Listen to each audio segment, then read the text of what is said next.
जब इंसान अपने भीतर झांकता है और खुद से ये सवाल करता है, मुझे शांति क्यों नहीं मिल रही, तो असल में वह अपने जीवन के सबसे महत्वपूर्ण मोड़ पर खड़ा होता है।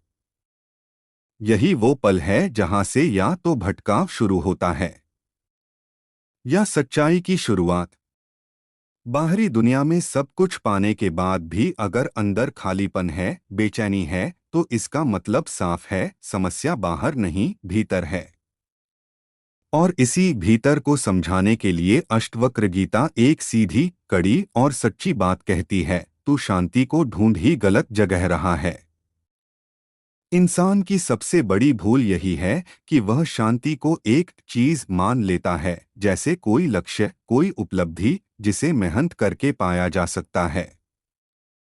वह सोचता है कि अगर पैसे आ जाएं, रिश्ते सही हो जाएं, लोग समझने लगें, जीवन स्थिर हो जाए, तब शांति मिल जाएगी। लेकिन जैसे ही एक समस्या खत्म होती है, दूसरी खड़ी हो जाती है।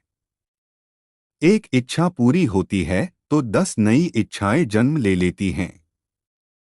यही चक्र चलता रहता है और इंसान थकता जाता है। फिर भी पूछता है, शांति कहाँ है? अष्टावक्र कहते हैं, समस्या ये नहीं है कि शांति नहीं है, समस्या ये है कि तू खुद को गलत समझ रहा है। तू खुद को शरीर मानता है, मन मानता है, विचार मानता है। जबकि सच्चाई ये है कि तू इन सबका देखने वाला है। जब तू खुद को मन मान लेता है, तब हर विचार तुझे हिला देता है। जब तू खुद को भावना मान लेता है, तब हर दुख तुझे तोड़ देता है। और जब तू खुद को परिस्थिति से जोड़ लेता है, तब हर बदलाव तुझे अस्थिर कर देता है। लेकिन अगर तू एक पल के लिए रुककर देखे तो पाएगा कि ये सब बदल रहा है, और जो देख रहा है वो नहीं बदल रहा। मन हमेशा अशांत रहेगा, ये उसकी प्रकृति है। जैसे हवा चलती है, वैसे ही विचार चलते हैं।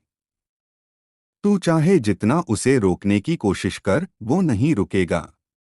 और यही कोशिश सबसे बड़ी अशांति बन जाती है। तू कहता है, मुझे शांति चाहिए, और इसी चाह में तू अशांत हो जाता है। क्योंकि चाह हमेशा भविष्य में होती है, और जो अभी है उसे तू ठुकरा रहा है।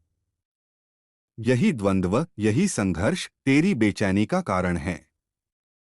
अष्टावक्र की शिक्षा बहुत सरल है, लेकिन मन के लिए बहुत कठिन। वो कहते हैं, कुछ मत कर। ये सुनने में आसान लगता है, लेकिन असल में सबसे मुश्किल है। क्योंकि मन हमेशा कुछ करना चाहता है, कुछ पाना चाहता है, कुछ बदलना चाहता है। लेकिन सच्चाई ये है कि शांति किसी करने से नहीं आती।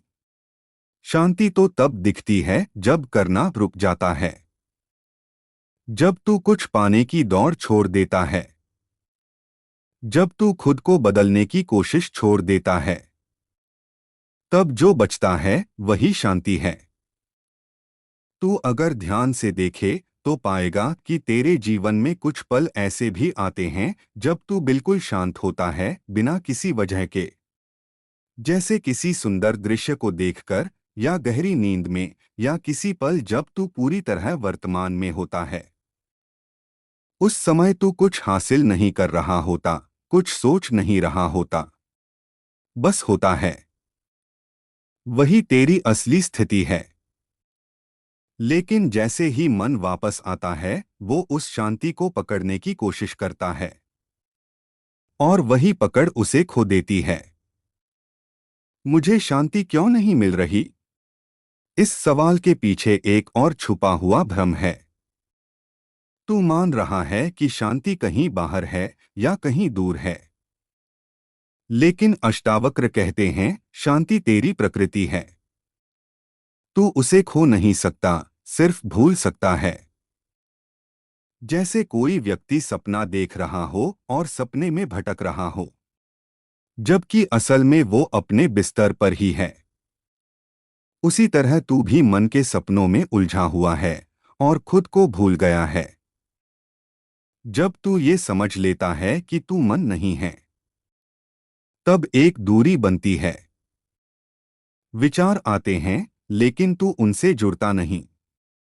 भावनाएं उठती हैं, लेकिन तू उनमें डूबता नहीं। परिस्थिति बदलती है, लेकिन तू उसके साथ नहीं हिलता। यही साक्षी भाव है, देखने की स्थिति। और यही अष्टावक्र का ध्यान है।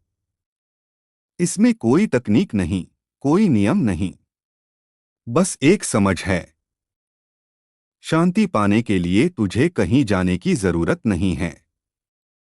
तुझे बस रुकना है। जो चल रहा है उसे देखने की जरूरत है, बिना जजमेंट के, बिना प्रतिक्रिया के।